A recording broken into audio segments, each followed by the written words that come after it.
Hi guys, hold on for a second. Before we proceed to the video, I have something very important to tell you.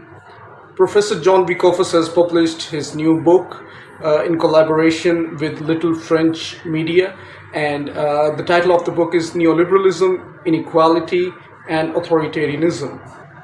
This book details how neoliberalism impacts the geopolitical economy in the 21st century. You can buy it from Amazon, and the link is in the description. Thank you. Now let's proceed to the video.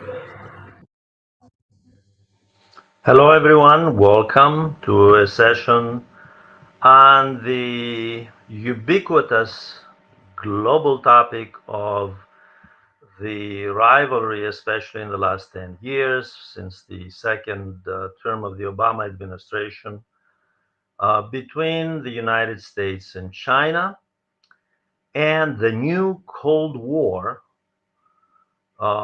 which is ongoing, intensifying, and it is threatening global stability, but also it has an impact on the world economy, considering that the rivalry is not only at the geopolitical level where there are military exercises by the United States in the South China Sea, as we will see, and massive U.S. providing massive military aid and advisors to Taiwan, which is a red line for Beijing. But it is also a rivalry that is taking place, that has been taking place for those of you who've been following newspapers and magazines and all sorts of articles that have been written on this in the last 10, 15 years or so. You know that this has spread to the domain of the world economy, the competition, especially in the high tech area, semiconductors and artificial intelligence. And that has added to pricing pressures on a number of products. Even the war, the proxy war of US led NATO group in Ukraine, ultimately, the aim there is to establish a foothold on the part of the West, that is, US and its junior partners in Europe, Northwest Europe, foothold in Ukraine, right through the Black Sea into the Transcaucasus region, Central Asia, to contain the four main rivals or enemies, the axis of evil, as the US and its G7 and NATO partners call them: China, Russia, Iran, and North Korea. To some degree, the war in Israel is also, to some degree, is also about that rivalry, considering that China has been the main economic beneficiary, commercial beneficiary, as a result of US destabilization policies in the Middle East, the invasion in Afghanistan, which turned out to be a resounding failure considering the US withdrew. Right? It's a matter of record. Taliban took over again. That's beyond dispute. And of course, the occupation of Iraq, where there are still US troops there, and US role in the Syrian civil war, another destabilization case. The beneficiary of that kind of military intervention has been the economic beneficiary, geo-economic beneficiary has been China. Okay. Now, having said that, let me just give you an illustration of how the anachronistic policy that the US and its junior partners are pursuing are a dead end and are going absolutely nowhere.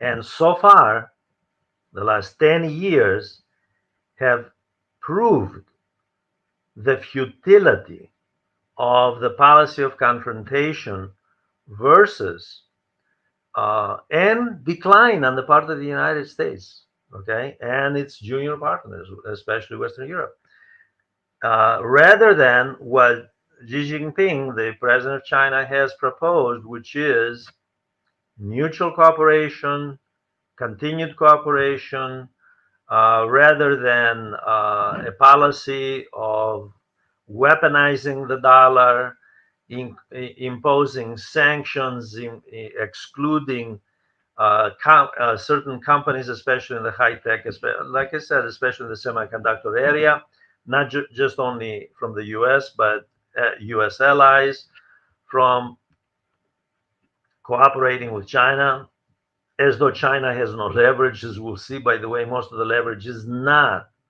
on the side of the West, it's on China's side. For a very simple reason, as statistics that I will give you clearly illustrate. Now, this past week, the second week of October, there was an ASEAN group meeting in Laos.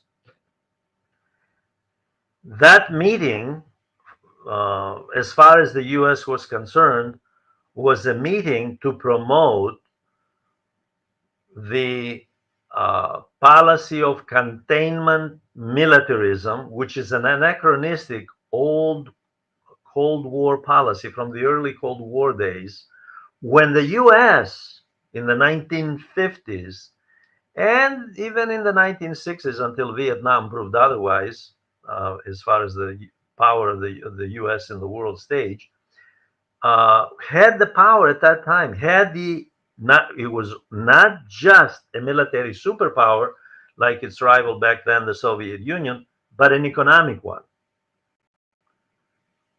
Today, today the US is not what it was in the 1950s, both a military and economic superpower. It has lost enormous ground to China.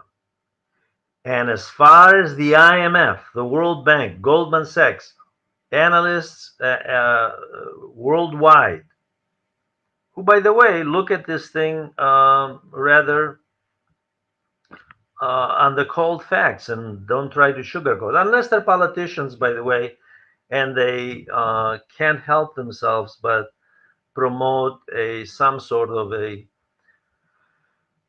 an angle, massage the facts to the degree of absurdity. But the fact is that international organizations, financial institutions, both public and private, have clearly stated repeatedly for years now, not just yesterday, not just this week, for years, that there is a shift in the global power structure in the domain of the economy, and the shift points to China as the new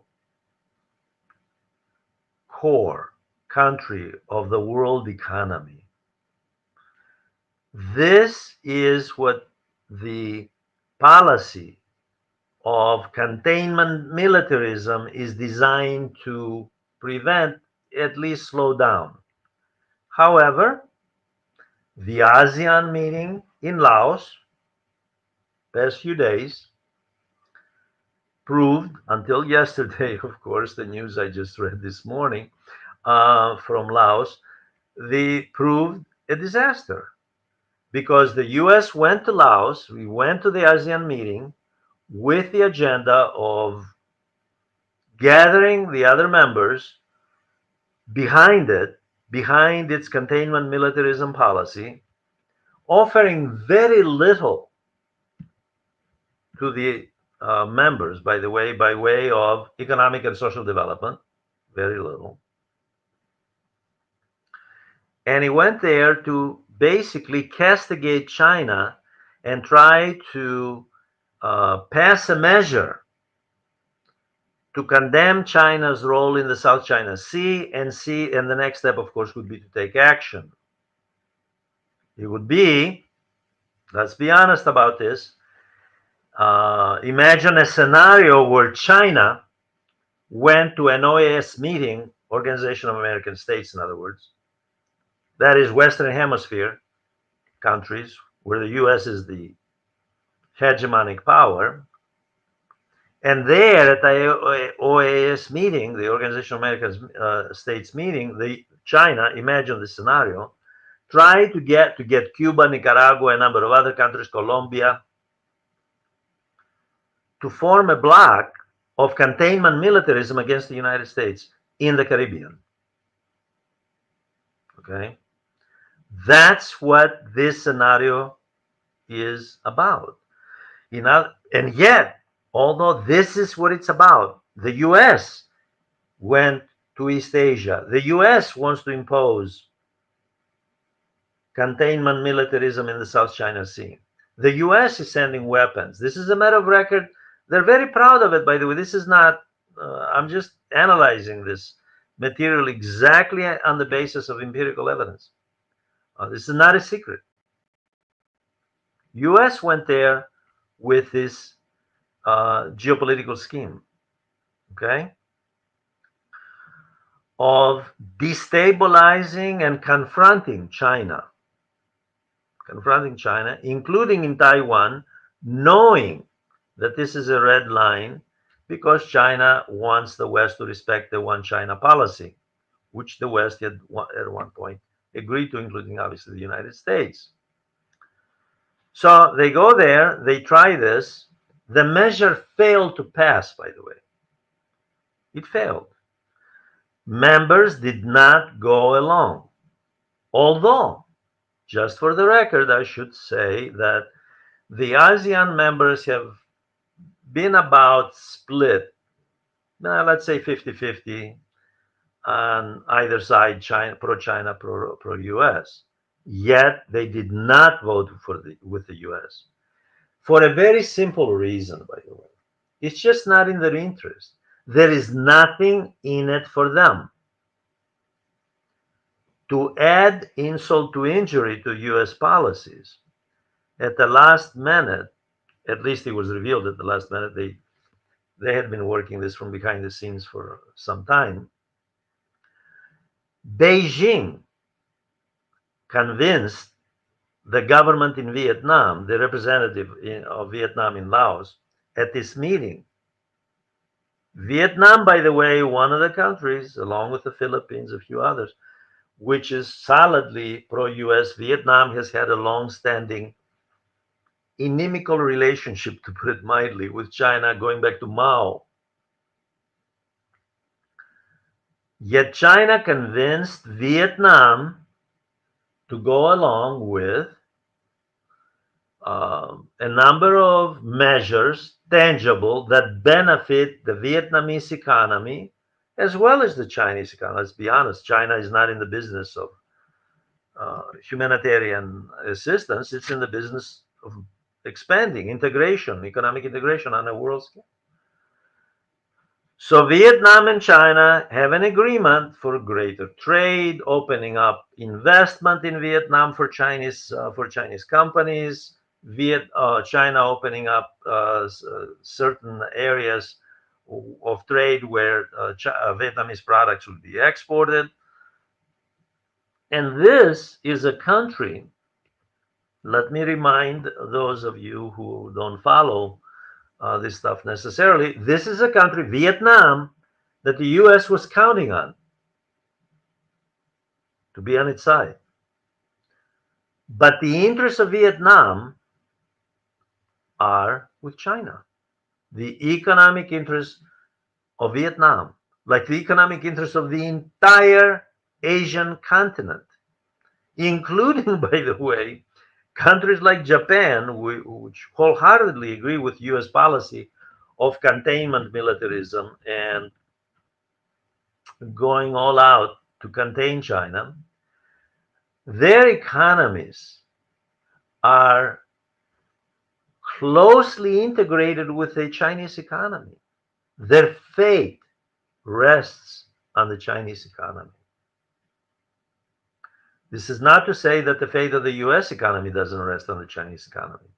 Nor is it to argue, by the way, that it doesn't work both ways, that China doesn't need them. Of course, China needs them. China courts them. China constantly tries to strike deals. China says China is always open to negotiations, to strike deals, geopolitical and geoeconomic, just like the Vietnamese deal, okay, this past week. So here you have a meeting where the U.S. Secretary of State goes, and of course the Western press just uh, mirrors everything he was saying, instead of doing some in-depth analysis and looking at it not from China's point of view. By the way, China is not made of angels. I mentioned this many times when I talked about China. China, it's all about national interest. Whatever is in their interest, that's what they pursue. The question is there something in it for their counterparts, their trading partners, their allies, even their foes, rather than pursuing containment militarism and using the military as leverage to achieve geoeconomic goals. China is not doing that. China did not do that. China simply negotiated a straight up and down deal on trade and investment and deregulating the market and so forth, because China itself, as I'm sure many of you who follow lately, at least the news lately, you know that China itself has had some economic contraction issues as of late, because the capitalist system for 500 years expands and contracts, and China is part of the world capitalist economy. It's not going to be an exception to the rules of capitalism. Of course, it's going to have expansion and contraction. Nevertheless, the Western media presents that as a sign China is not as powerful as people think, when in fact it's a sign of how capitalism functions.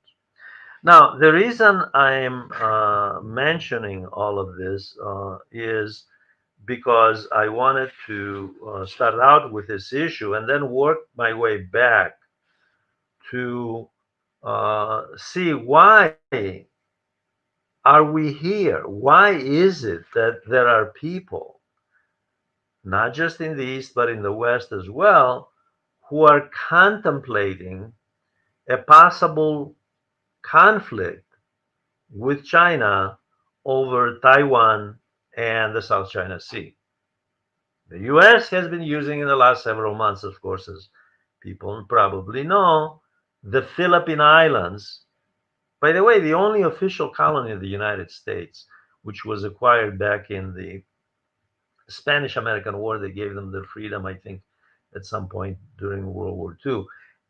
But it remained loyal. The fact is, the US has had historically major naval and air base presence in the islands, in the Philippines. And the Philippines, although the Philippines also has an interest in Chinese integration, the fact is that it has decided to go all out and risk it all with U.S. containment militarism. Now, Vietnam did not go for that, especially considering that 40% of Vietnam's trade is with China, just like Taiwan, by the way. Taiwan, that the U.S. wants to have to stir, that sends all kinds of military aid, military advisors, and it's been using it to agitate and to the annoyance of the Chinese. The fact is that Taiwan, like Vietnam, has 40%, if you, by the way, let me clarify the statistics. You have to combine both Hong Kong and then the mainland to get the 40%.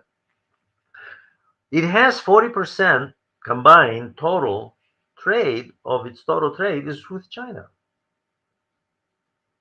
In other words, China has that kind of leverage over these countries, economic. It can asphyxiate them, strangle them, in other words, if it wanted to. It's not in its interest, and it's not pursuing that kind of policy. It's pursuing softer power politics policy because it wants to achieve its goal at the minimal cost to them, maximum benefit, economic and geopolitical benefit. And it's just waiting in the wings, as you know, as many of you know, waiting to see what the US does, both in Ukraine and in Israel, by the way. It has put proposals on the table for diplomatic solutions, no takers. Um, just as it waited in the wings for 20 years for Afghanistan. And now it's the biggest trading partner in Afghanistan, the biggest presence economically, with Russia, of course, having geostrategic partnership and obviously declaring that the Taliban must no longer be um, castigated as an outcast terrorist organization. So China it has enormous leverage in this Asian, this Oriental patience, a policy of just waiting to see. It did the same thing here in the ASEAN meeting with Vietnam. And that came, the Western media was surprised, it was shocked. How dare the ASEAN countries didn't go along with the US proposal? The larger issue, why would they do that? It wasn't in their interest to do that. Why would they go along with it? What was in it for them? Okay. Now let me give you some statistics because a lot of people um, about China and the US, since we're going to talk about the rivalry. China has 1.5 billion people, just under a shade under 1.5 billion. US has 345 million. Okay. US GDP versus China GDP. If we take the PPP value, as I've pointed out in many videos and tutorials in the past, if we take the purchasing power parity value of China, what we have is a situation where China has $7 trillion more in annual GDP than the US. The US about 28, China 35. Not in nominal value, by the way. But what matters in the real world is purchasing power parity, not the nominal value. What you can buy with a piece of paper. It's very simple. Okay? So you have China, according to the IMF, the World Bank, and obviously international institutions, financial institutions, China, not the US, is the world's largest economy in purchasing power parity value. Okay? Now, why is this? China has had a phenomenal growth from 1990 to the present in the last 35 years or so. Whereas the growth rate of the United States hovered in the low single digits, the Chinese had between 5 and 16, 17% GDP growth on the highest end. Okay. Tremendous growth. The other thing that happened, of course, is the share of the world trade. The share of containers in shipping lanes.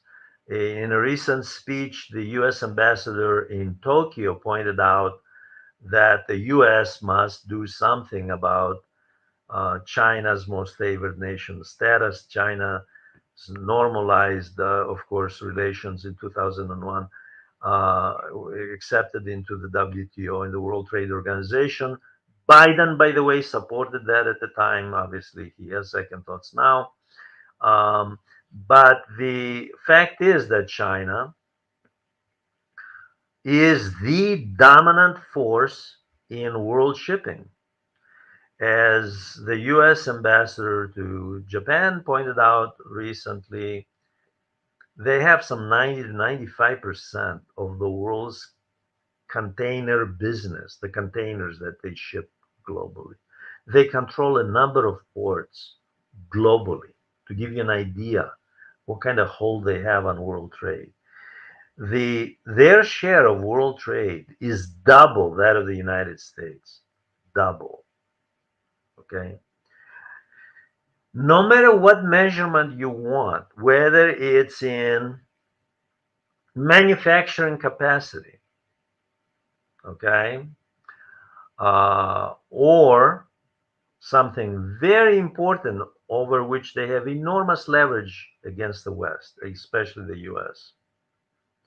Rare earth elements, these minerals that are needed, these are minerals needed for high tech and biopharma and artificial intelligence and defense, by the way. They have dominance in terms of possession on their land as well, but even more so, the exploitation of these minerals and productivity on a world scale. All they have to do is hold back on a part of it. And they have done exactly that on occasion, just to send a signal. Moderately, it's not in their interest, by the way, to pursue punitive policies because they backfire. They know that sanctions backfire. Uh, the US found out the hard way during the Trump period, by the way. Okay? Sanctions backfire. Punitive tariffs backfire. And they know that too. They've been at this game long enough. So what we have here is a situation where the ultimate goal of China is global economic integration and without a doubt, unapologetically, global economic dominance under the aegis in 2014. President Barack Obama stated very clearly, we can't let this happen because if they have this, this means they will write the rules of world trade and terms of trade, not us. We want to be able to do that. Terms of trade, very important, by the way, controlling interest in international financial institutions, although, by the way, the Chinese have taken a back seat in the IMF and the World Bank. They have better relations with the World Bank, by the way. But they've taken a back seat, letting the US basically pursue, and they haven't challenged the IMF and the World Bank. On the contrary, they just, they want to, the IMF wants to impose austerity around the world in countries that are in dire need of capital. By the way, China hasn't done much to stand in the way of that. So China has played by those rules. It has also played by WTO rules, okay, World Trade Organization rules. What the U.S. fears is that its dominant role in the world economy, becoming the core country in the world capitalist economy, that core status, which is synonymous with Pax Americana, the American peace, the American century, the 20th century. That's gone. It's not that it's ending, it's not that it's over, it's not that it's ending, it's gone. We are in a transition period. This does not mean, nor should we ever accept, no one should ever accept hyperbole and populist rhetoric, by the way. The US is destroyed. It's going to be another Guatemala. That's nonsense, obviously. Um, the U.S. is going to be a continue. It's going to continue to be a major power. It's going to have a say. It has nuclear weapons. It's a huge country with enormous productivity, a very strong productivity base, in spite of the fact that it was deindustrialized. Essentially, companies left and went to China and Latin America and elsewhere in order for the corporations to make a lot more money. The U.S. is not going away anytime soon at all. If Great Britain didn't, by the way, after two world wars in Western Europe, why would the U.S.? So the U.S. is going to continue. It's just a transition, playing second fiddle to China. That's what this struggle is about, playing second fiddle to China. You can tell right now, you don't have to wait for the future, which country is dominant in the world arena. And all you have to do is look at the statistics on everything from GDP based on PPT terms, in other words, the purchasing power parity, to world trade, manufacturing, who owns the shipping lanes, the container business, who owns whose debt. By the way, the Chinese hold a lot of the paper, the government, but U.S. government treasuries. Um, it's obvious. On top of that, they have another leverage that the U.S. of course fears, and the U.S. has been doing its best to undermine that, and that is China's dominant role within the BRICS group. China is the undisputed master within the BRICS. India has done its best to try to rally support on its side, and just recently, when the Chinese, who by the way have had historically, some people know this, a fairly good relationship with Pakistan, announced that yeah, they don't see a problem with Pakistan joining the BRICS group, as a lot of countries, by the way, have lined up throughout the global south to become BRICS members. Most of the global south, which by the way is most of the countries in the world, want to be part of the BRICS group. Okay, so that's simple. And they collectively have greater GDP than the G7. That's enormous leverage. Enormous leverage. Now, recently, let me finish this thought I started. Sorry. When the Pakistan issue came up that they want to be part of the BRICS, India immediately, for political, geopolitical considerations, which gives you an idea where the neoliberal Modi government stands, announced that it's on the U.S. on this issue against China. And of course, India has tried to be sort of like Turkey, playing both sides. Like Turkey is a NATO member, but it also plays on the other side, on the other field as well. So India immediately announced that it's so India has cooperation as well as with China, but also trying to play the U.S. card so that because India, it can have leverage in Asia, because India will be the world's second largest economy, will replace the United States. The U.S. will play a tertiary role, rather. In other words, it will be third behind India eventually.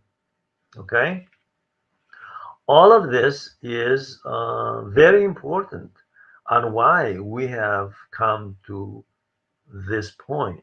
Now, let me give you a brief overview, because a lot of Western media present China as a warmonger country. Oh, look at what they're doing, building new submarines, building uh, a large navy, and so forth. Well, guess who wants them? Who has driven them to spend a lot more on defense, the US.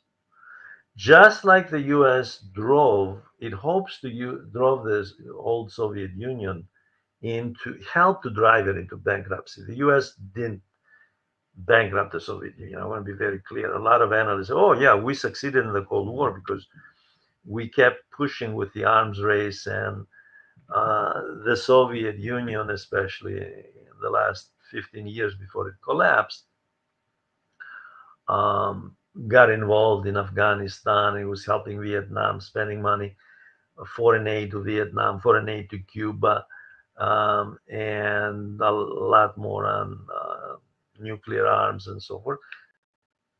And so we did it because we got it. We had a stronger economy, and they collapsed. Well, actually, they are trying the same strategy with China. China is not buying any of that. However, it is serious about strengthening its defense because it does take U.S. provocations in South China Sea and Taiwan seriously, and it doesn't want to be caught off guard.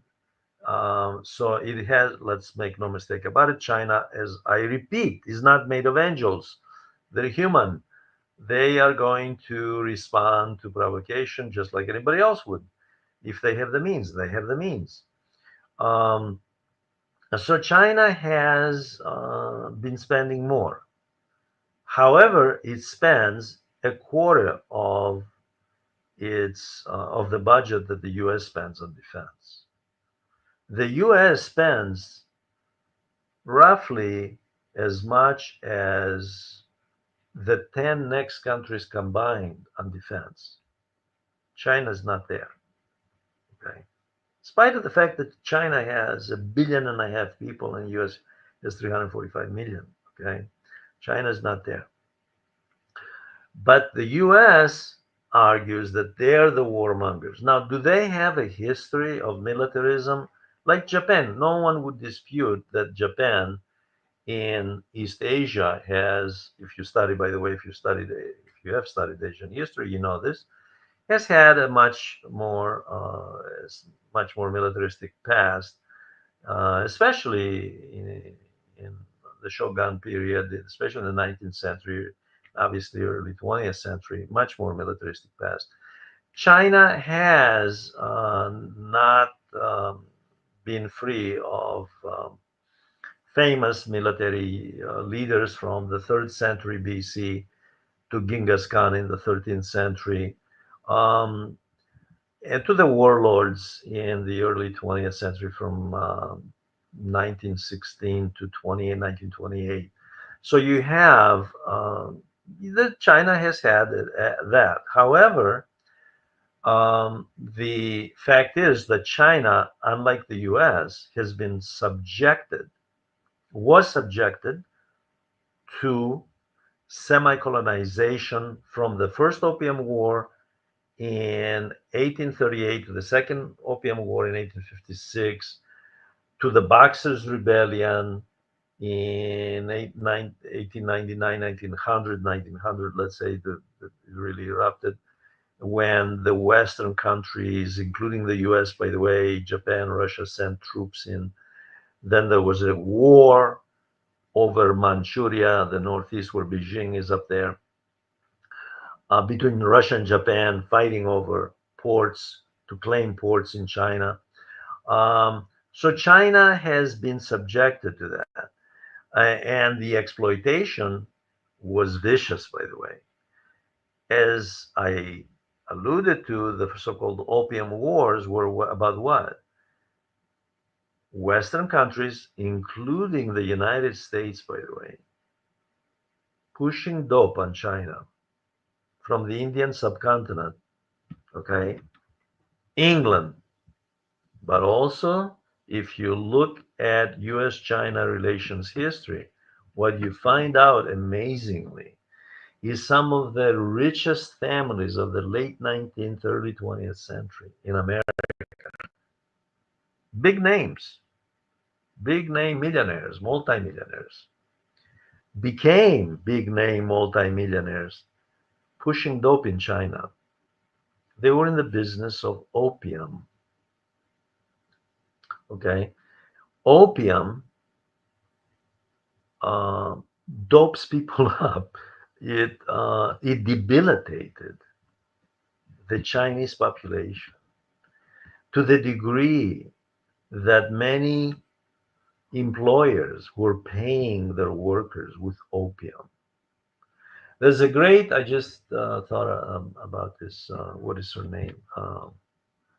There's a great American novel, which actually Mao, I think, banned for a while, um, called The Good Earth, which is about this issue, by the way, and about um, the devastation of opium in China, and among other issues, but not just about that.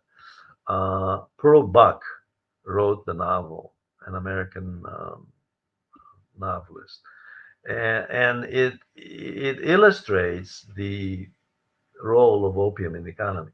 So you have Westerners becoming multimillionaires, Western companies like the British East India Company, by the way, becoming rich, pushing dope on China, weakening the social fabric of China, weakening the economy because it decapitalized.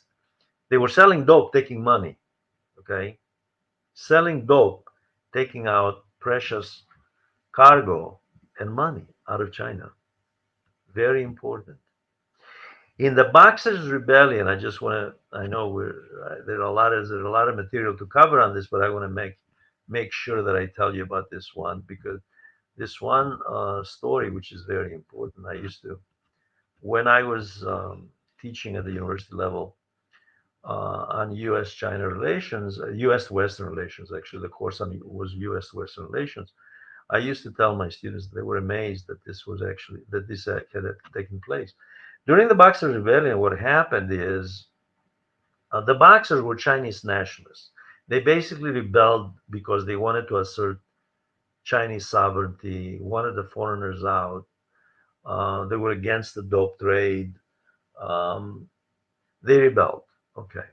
There is speculation about who was really behind it, whether it was the government itself and so forth. We'll let the issue aside. Um, the West sent in troops. So did Russia and Japan. That's why, and they, of course, they stayed. That's why they continued that war, the Russia-Japan War of 1904, sorry, 1904, 1905. They sent in troops, and then they gave the bill, the cost, to the Chinese governments. This is what you owe us for invading you. This is when I used to teach, and I used to tell my students that they were just, what? Yes, you owe us money for invading you and trying to suppress your Chinese nationalists for trying to throw us out because they had carved up China into zones of influence, commercial influence, to exploit it and sell dope, mainly dope. They had gave them a bill. Chinese government, we don't have the money. No problem. We'll take over your custom houses. This, in the 19th century and early 20th century, was known as financial control that the West imposed, including the United States, by the way. They took over the custom houses, paid themselves first. Whatever was left, they gave to China. This was the end of the imperial government, the highly centralized government, and the beginning. This was the first long-term cause of the era of the warlords, the decentralized system of local warlords in various provinces from the north up there in the northeast in Beijing, down all the way down to the south, where they carved up segments as personal fiefdoms and fought actually also amongst themselves. Um, and China became a basket case, giving Japan the pretext to invade in 1937 and annex Manchuria, renaming it Manchukuo. So China has had a very painful experience, long-standing experience with foreign imperialists. Okay. Today, today, they know, the elites in China, in the Communist Party. China is one party state, has only the Communist Party. They know what it means when the West meddles in the South China Sea as though it's the Caribbean, as though the South China Sea is not in the not right next to China, and Taiwan is not right there, an island. Historically, China claiming it as part of the One China policy, but it's part of the Western Hemisphere, as though the Monroe Doctrine applies to East Asia. Having in mind what the long history from the Opium Wars to the Boxers' Rebellion to the warlords to the annexation of Manchuria, they know what all of this means. Okay, so they're very guarded. Now, I want to jump to very quickly because we don't have much time to other topics to forward in history. Mao Zedong started in the 1930s against the Japanese invaders.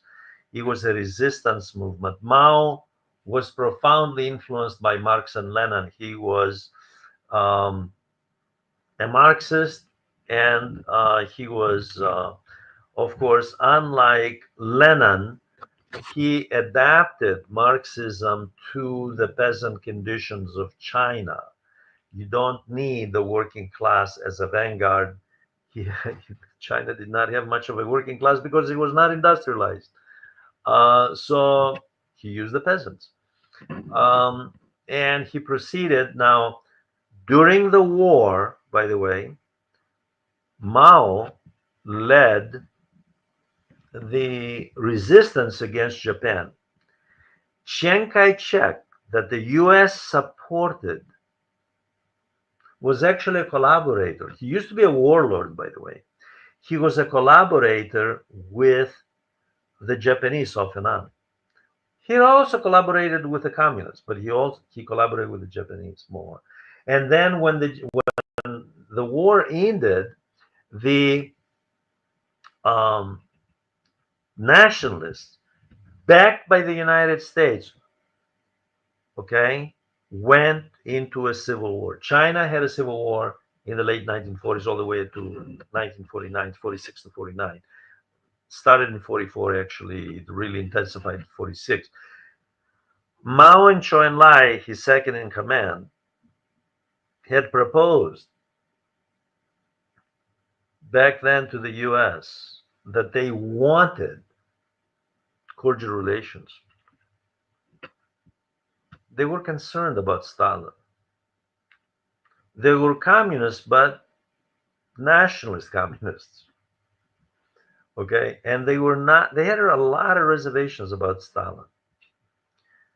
The U.S. said no, no collaboration, no cordial relations.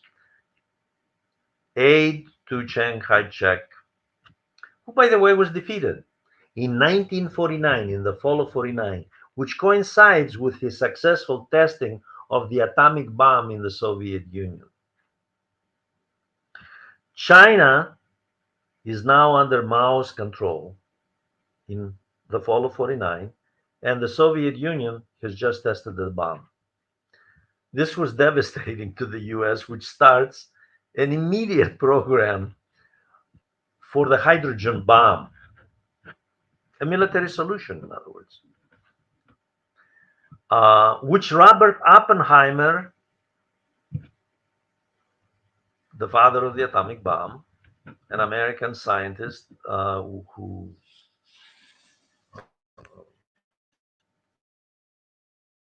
of course, obviously, many people know who he is, uh, warned against this.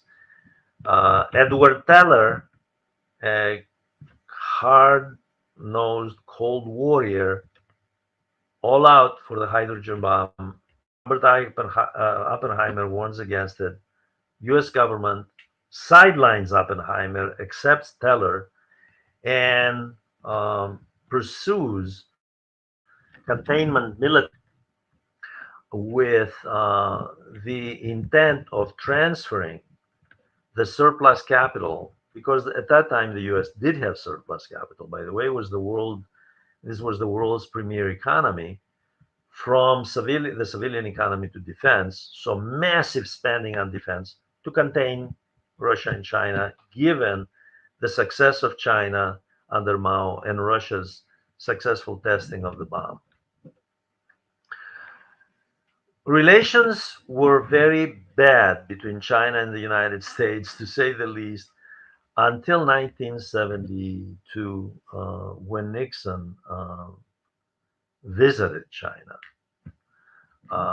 By then, it was obvious the U.S. was finished in Vietnam. It was obvious actually as early as 1965. A lot of people, but no one would admit it. But the U.S. Knew that China did not have a good relationship with either with Vietnam or the Soviet Union, and the Soviets were behind Vietnam. Mao wanted to do something. He had tried a number of experiments, including the Cultural Revolution, the Great Leap Forward program, the Great Leap Forward for rapid industrial development earlier, than the Cultural Revolution. None of those worked very well at all. Then there was the meeting. And this is the beginning of the US seeking to incorporate China into its orbit of influence and to make a lot of money for its corporations. This was actually an idea based on a model that back then Henry Kissinger had developed. Henry Kissinger was at Harvard, by the way. He wrote his dissertation on the Austrian foreign minister, Prince Clemens von Metternich. And Metternich was the genius behind the post-Napoleonic uh, diplomatic settlement in Europe and the balance of power, the European balance of power concept. And Metternich believed that if you want to solve a problem between a great power and a smaller power, you go to the great power, which is the sponsor of the smaller power. He believed in diplomacy among the great powers, which have common interests. Metternich also, by the way, was a conservative. He wanted to make sure that the goal was to stabilize and to prevent revolutions, basically, in Europe back in the uh, 1810s. Okay, the Congress of Vienna of 1814, and Kissinger was a big admirer and modeled his diplomacy after the Metternichian system, and that's what the China opening of China was based on, by the way. So the U.S. is the one. The U.S. is the one who accepted the invitation, and then gradually, especially in the 1980s, um, especially in the 1980s, from 84 to 88, especially under Deng Xiaoping, uh, that era, we see tangible policy changes, but they continue in the 90s even more so. And in the 90s, they continue, but China is well aware that the United States took advantage of the dissolution of the Soviet Union and tried to impose its integration model of neoliberalism and have its companies as well as US military bases, military presence in as many countries of the former Soviet republics as possible. The Chinese watched and learned in the 1990s. This was the era of Boris Yeltsin. That was a lesson for them. The Chinese refused to accept the Washington consensus model of neoliberalism, deregulate, weaken the role of the government, and allow government to be subservient to the corporate sector, privatize as many public entities as possible, retreat from central planning, retreat from social development, the social Keynesian policies that the West had since back in the 1930s. China did not do that. Okay. China proceeded toward a different route. The route was rapid economic development at home by, yes, allowing gradually the transition to the private sector and strengthening the private sector, deregulating wages, by the way, deregulating labor management relations, creating a lot of more social mobility so they can develop a middle class. All of that is true. They did that. However, China was, still is, one party state, Communist Party. The Communist Party watched Gorbachev, who, by the way, they don't like to this day, and concluded that this is the guy who set the stage for the person that succeeded him, Boris Yeltsin, who really yielded power, policy measures, I should say, not power, but he yielded policy to the Western advisors, and the result was a very weak Russia in the 1990s. Okay, now the U.S. was fooled in the 1990s, as was the entire Western world. Not just U.S. politicians, but the U.S. media, U.S. academics like Francis Fukuyama, the end of history theory, um, Samuel Huntington at Harvard with The Clash of Civilizations, many others, newspaper articles, magazine articles, journal articles written everywhere. The triumph of Western capitalism, which of course was in the form of neoliberalism, which is responsible for the which was responsible for the Great Recession of 2008. That's the triumph of neoliberalism. And the increased gap between rich and poor, okay, in the last 40 years. Let's not forget that. China watched all of that. It did not follow that path. China went on its own path. However, they figured out that it was to their interest to have neoliberalism outside of China, full scale neoliberalism, because that's what permitted them to integrate, because it meant deregulation, movement of foreign capital. They could come, buy foreign ports, set up companies from Africa to Asia. Obviously, the number one goal was Asia first. Uh, Consolidate power in Asia, economic power in Asia, and then move out to the rest of the world. Uh, Took advantage of the fact that they allowed that foreign companies were hungry for Chinese markets, massively offshored, right? They sent their companies, their operations there because of cheap labor, access to market and raw materials. They took advantage of that. And the advantage was that, okay, set up shop here, but there are conditions here. You're not going to set up shop here the way you do it in Argentina.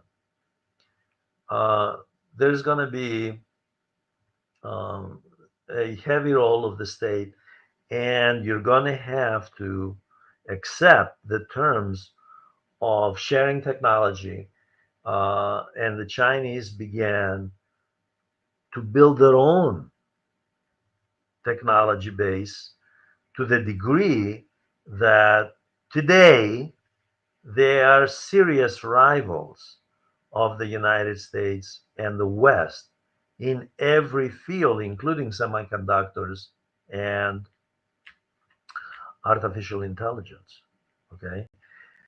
So the Chinese pursued a quasi-statist.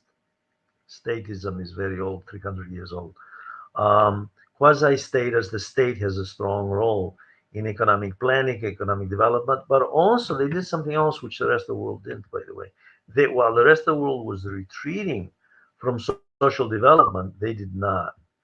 They continued. And just recently, by the way, just this past week, while they were while they were in Laos at the meeting, at the ASEAN meeting, they announced that the government gave the directive to the banks to pour more liquidity, that is, provide more loans and cheaper lines of credit to the working to the masses to stimulate. This is Keynesian economics, by the way, those of you who are familiar with economic theories, to strengthen the consumption base of the mass consumer and stimulate demand so that GDP growth at least stays above 5%. All of this is, if you look at newspapers of this past week, you'll see it, and magazines and so forth. So the social development dimension never went away. It actually strengthened. They did something else, which unprecedented, because the rest of the world failed in this respect. In fact, the rest of the world has a rise in poverty and inequality. They eliminated completely extreme poverty, and reduced inequality, and continued to stress the issue of developing the western part of China. By the way, the western parts of China are not like the eastern coast there, which is where most of the capital development is concentrated. That's where the most of the middle class is, and so forth. That's where the money is.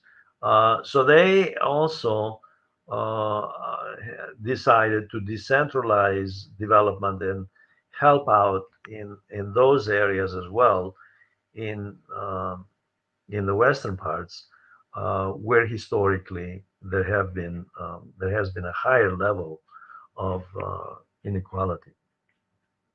Now, I want to uh, uh, talk about a couple of other issues. I know we're up on an hour, but I want to take another 15 minutes to talk about this. Everyone probably knows about China's the famous Belt and Road Initiative, which is about 10 years old. That's about the time that they announced that formally. Is when Obama came out and warned the world, "Oh, what are we doing here?" Especially the United States elites. We can't let them do this. The Belt and Road Initiative involves a lot of countries, by the way. It's in some respect it involves most of the countries in the world, directly or indirectly.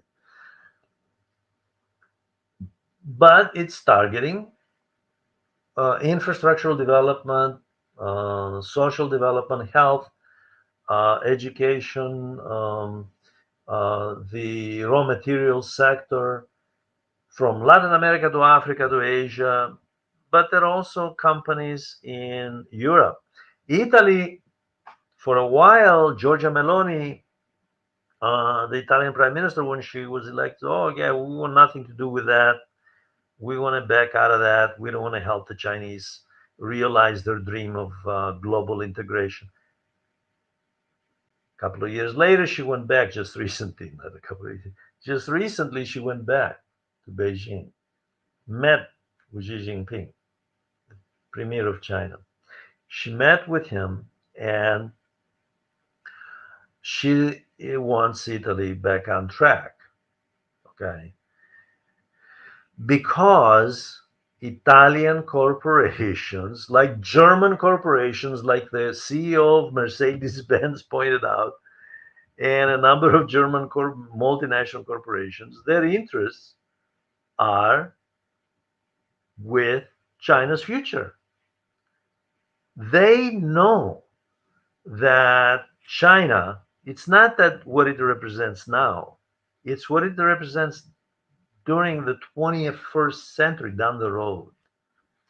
They know that China, expanding constantly every year, the BRICS group, has a huge base because the BRICS group will be a zone, is a zone within itself, trying to develop more autonomy, monetary and trade, and that gives China enormous leverage. Now, it's true that India is very cautious.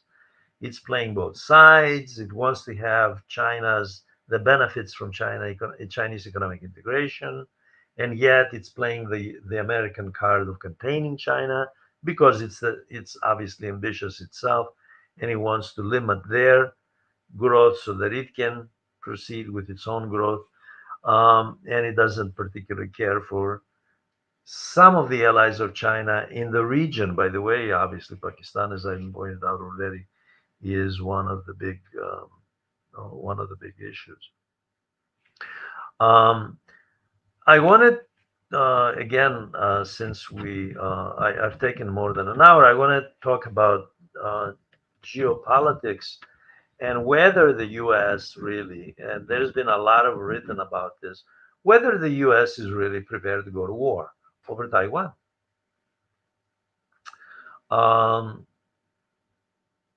China, again, just for the record, has a historically a very broad trade relation with Taiwan. 40% of Taiwan's trade is with China through Hong Kong as well as the mainland directly. Taiwanese companies are in China. China is well integrated economically already with Taiwan. The issue of Taiwan's sovereignty, national sovereignty, okay, and playing on that issue um, has limits because every time a U.S. company, especially defense corporations, have sold weapons to Taiwan, guess what China has done? It has punished those companies doing business inside China. So they have comparable leverage. They don't let anything go. Okay. Um, it is no secret that some of the largest companies, from Microsoft to Apple, um, to Intel to Walmart, which is an American institution, are heavily dependent on China. What would Walmart do without China? Those of you, by the way, who are in the United States here, Walmart is a giant retailer, by the way, and it's advertised as a low-end, it's mass consumer retail operation, wall to wall, throughout the United States. A lot of if you go through Walmart, one of these giant stores, um, most of that stuff is made in China. Walmart needs China just to stay in business. Now, the idea that Janet Yellen proposed, the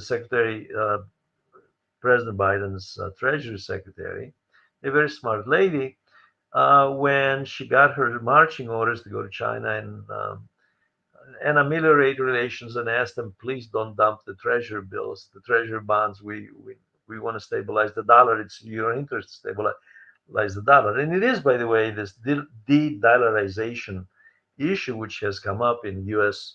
China relations, is it's not going to be anything drastic.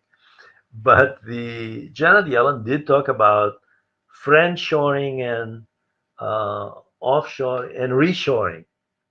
The offshoring was from the 1980s through the 1990s, and then when by the 2014, when Obama made that speech about China, American government, American politician, government policymakers, media, and so forth, and even some billionaires. I recently read something that an American billionaire, and actually an American Canadian billionaire at that, famous because he's involved in talk shows in the U.S.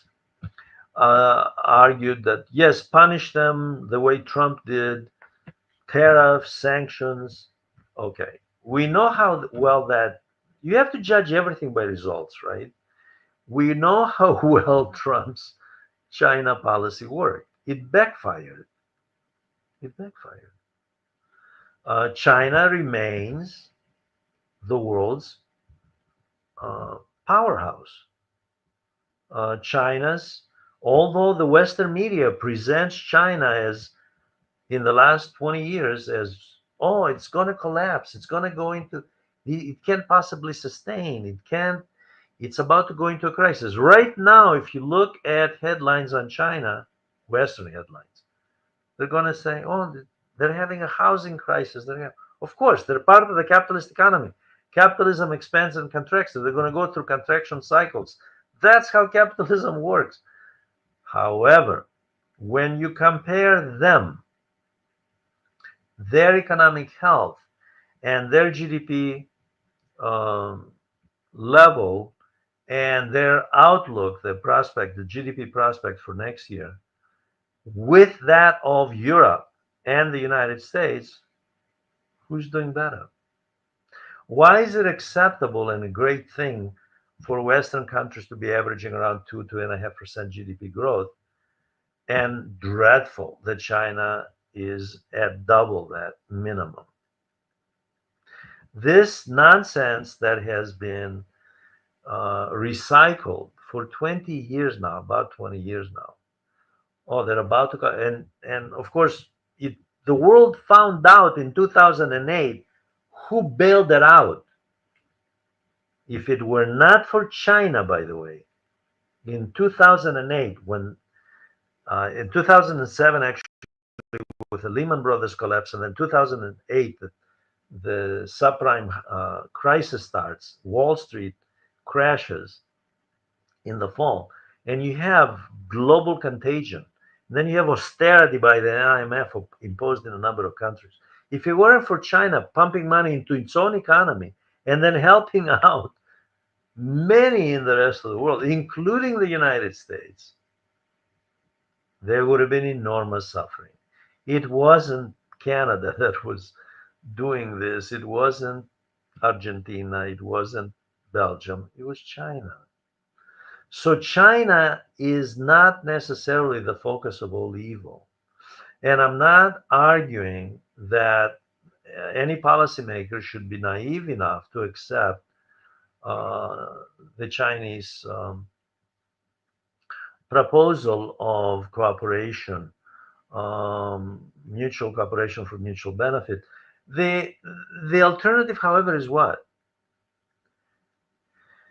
Confrontation, agitation, destabilization, which destabilizes the economy. Consumers pay higher prices. Governments spend more on defense. If I recently look at a website out of Norway, I believe it's out of Norway. Some peace institute, uh, where it was amazing in the last couple of years, with the Ukraine and the Israeli wars combined, how a number of countries have actually raised their defense budgets. Where's that money coming from? At the expense of the civilian economy. Why is this happening? Because the West is refusing to pursue diplomatic, so to sit down at the diplomatic solutions, sit down at the negotiating table and have a diplomatic dialogue to resolve crisis through diplomacy, again, to the mutual benefit of the parties involved. Obviously, diplomacy means somebody gives up something in exchange for something else. It means that it's a give and take process. But the alternative of forever war policy of the neoconservatives in Europe and the United States speaks for itself. The evidence is the results are not good. I'm going to end it there. I went over by 15 minutes. I allow myself 1 hour. I went over 15 minutes. But this is a very important topic because There's hardly a day that you read major media outlets around the world that do not have something about US China rivalry, whether it's on semiconductors and artificial intelligence, or whether it is the US sending destroyers in the South China Sea, or China reinforcing its naval operations, its submarine fleet, and so forth, and all of that, and China recruiting more African countries and more global South countries um, for lining them up, basically for BRICS, but also for bilateral relations, um, which, by the way, it uh, it is deemed threatening to the West and the United States. They warn them, don't accept Chinese loans for building roads and bridges and hospitals and schools and factories and so forth, or agricultural development, because their real goal is to reduce you to financial dependence. In other words, the way the US and its then the great powers reduced China into financial dependence after the Boxers' Rebellion, when they gave them the bill for invading them. I'm going to end it there. I thank you very much for listening. Please send comments, questions, any observations you have. We appreciate it. And I would ask you to please subscribe to this channel. This is a channel that my very good friend Sadalim manages and operates. It is an educational channel. The purpose is analysis. It's not polemics. It's not populism. We're not interested in that. We're just analyzing policy, basically, in different parts of the world. That's the only purpose. Thank you very much once again. Thank you.